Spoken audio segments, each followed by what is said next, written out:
But now since they started learning our language and challenging us in our mother tongue,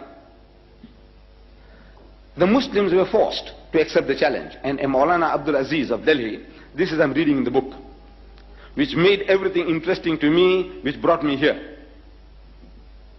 That Maulana Abdul Aziz of Delhi, he was forced to accept the challenge. It was a certain reverend founder who was the head of that movement, missionary movement. And according to the appointed time and date, the debate started.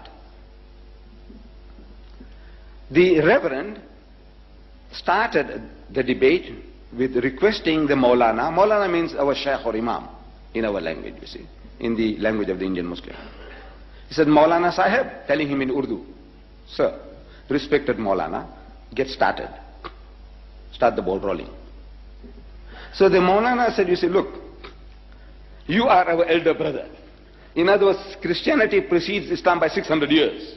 So you are 600 years senior to us. So as such, you have the first preference. Number two, he said, look, you are our guest. No doubt an unwelcome guest, but a guest at that. So as such, again, you have the first preference. So the Reverend was forced to start the debate. And he started with a question.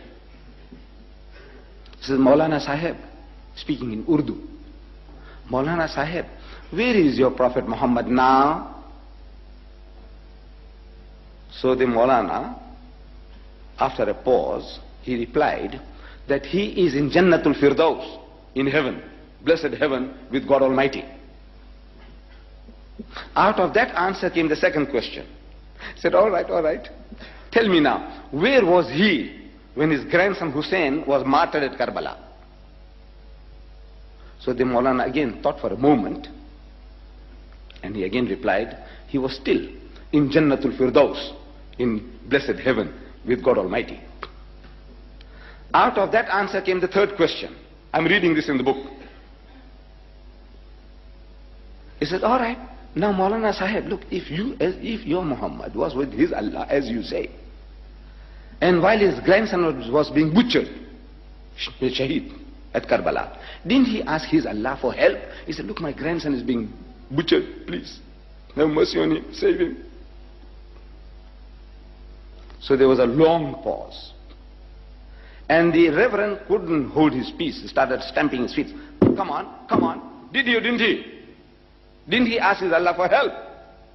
Because if somebody is bullying me, and if I have a young heavyweight champion next to me, I say, look man, Akhi, please man, help me, save me. So didn't he ask his Allah for help? So after a long pause, the Maulana said, yes, he did. He did. So what did he say? We know he wasn't saved.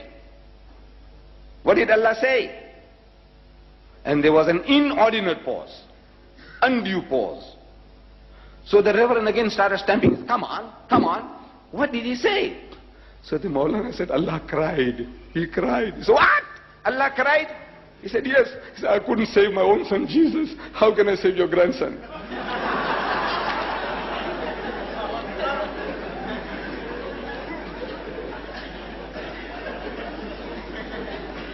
And the debate was over.